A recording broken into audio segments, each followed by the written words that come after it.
This crop, sugarcane, has become the most important single product of Hawaii, the base from which today's Hawaii grew. The rise of the sugar plantations in Hawaii marked a significant turning point because it Americanized the Hawaiian economy, set the kingdom on the path to overthrow, and led to the emergence of a new melting pot culture in modern Hawaii. Hawaii went through many economic changes throughout the 1800s.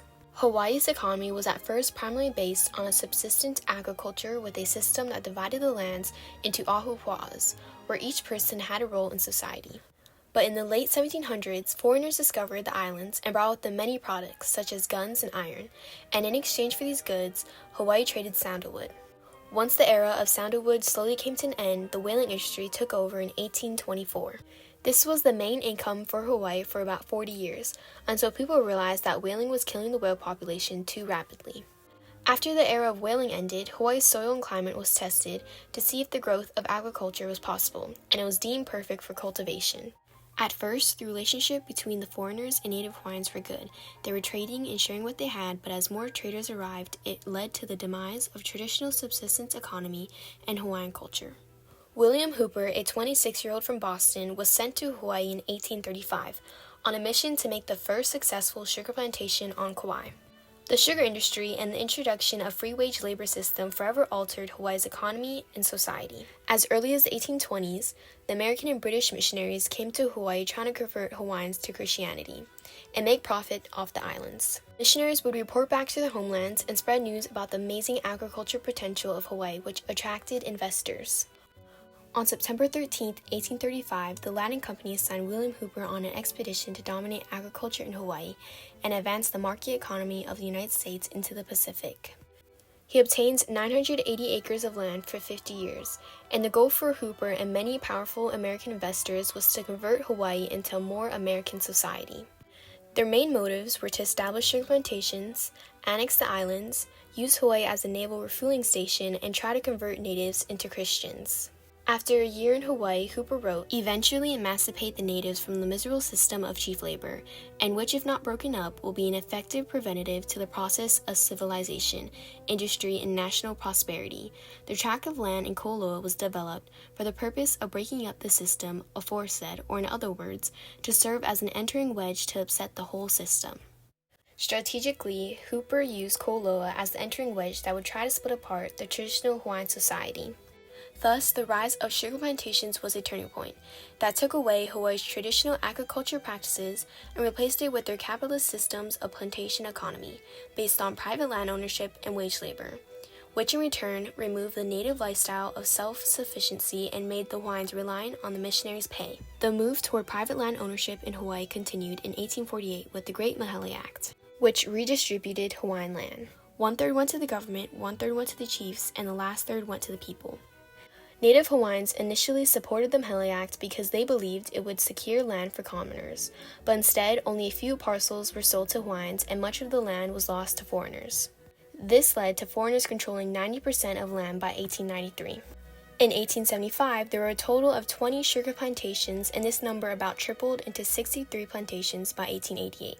Americans dominated the sugar industry, weakening native monarchy. The more wealthy the foreign businessmen grew, the more influence they had over the economy and political life on the islands. When the Hawaiian government signed a reciprocity treaty with the U.S. in 1875, it gave Hawaii duty-free access to export certain products, but it restricted Hawaii to distribute their sugar to American markets only. This was a huge blow to the Hawaiians' free trade because now Hawaii's sugar exports depended solely on the decisions of the United States. In 1888, the planter elite secured a new constitution that limited the monarchical authority, further weakening Native Hawaiians' rights. Once Queen Liliuokalani took to the throne, she was determined to get Hawaii's economy independent from the U.S. and get the political rights of Native Hawaiians back, but the elite planters saw her as a threat to their ideas and overthrew her. Between September 11th and October 2nd, 1897, Queen Liliuokalani and two female and male Hawaiian groups, Hui Aloha Aina and Hui Kulai Aina, organized a mass petition against the annexation. They collected around 21,269 Native Hawaiian signatures. It was presented to the Senate, but eventually in 1898, Hawaii was annexed, and Congress approved the Organic Act in the 1900s. The Organic Act ensured the dominance of the English language in Hawaii and did not allow Hawaiian to be spoken in schools and in public. Native Hawaiians were also stripped of their political right to vote and of their own land. These rights were now specifically reserved for the wealthy plantation white men. The development of American sugar plantations was a tragic turning point that led to the loss of Hawaiian sovereignty and the acquisition of Hawaii as U.S. territory, and eventually a state in 1959.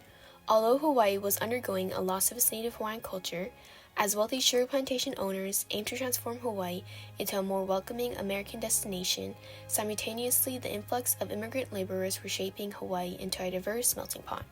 Throughout the 1900s, the sugar industry brought in 337,000 people of all different ethnicities. Most migrated to Hawaii by word or advertisements, and now with many sugar plantations being established, plantation owners needed to find good workers of many races. Hiring a diverse group of ethnicities on a plantation helped to reduce strikes, since it would be harder for them to connect with each other and communicate to create a common goal.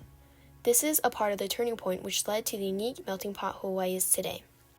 The process started when William Hooper at first had 100% Hawaiian workers on his plantation. He provided them with labor money, housing, and a shop, but continuously they were disloyal and disrespectful to Hooper.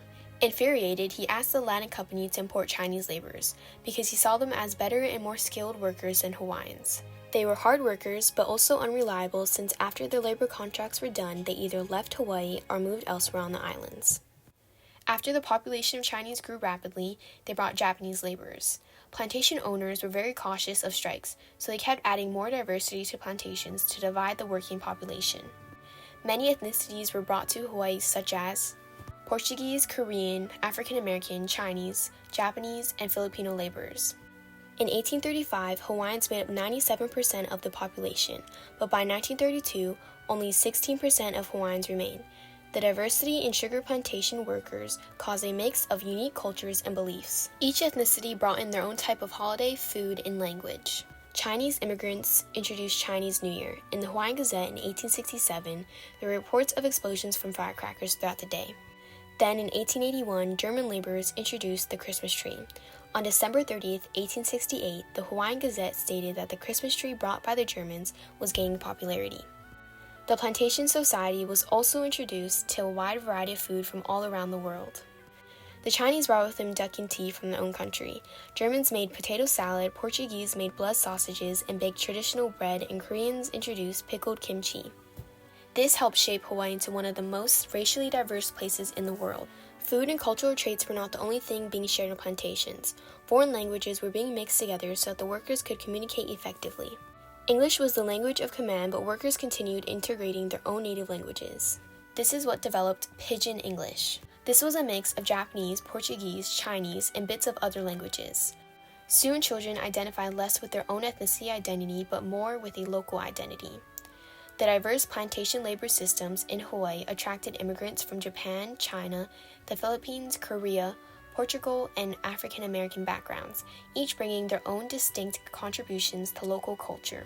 While many celebrate Hawaii's success as a multicultural travel destination, not all Native Hawaiians share this view.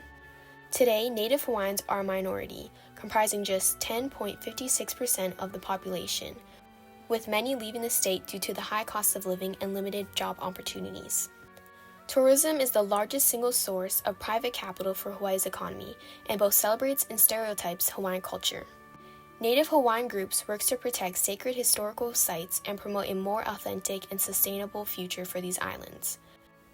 Some also continue to pursue the right to self-determination and argue that annexation, which came about through an internal American law, has no legal standing in the Hawaiian Kingdom and makes America's ongoing presence an illegal occupation. Despite these complexities, Hawaii remains one of the most ethnically and racially diverse states in the nation and is a place where multiculturalism is viewed as a positive societal good.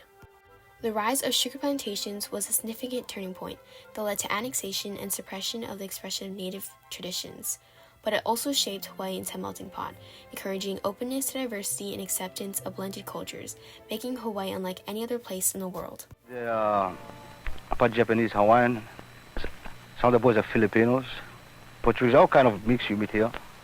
Dad is Chinese, my mom is Hawaiian. We all work together in Hawaii. Nowhere else do so many races and cultures live, work, and prosper together in harmony.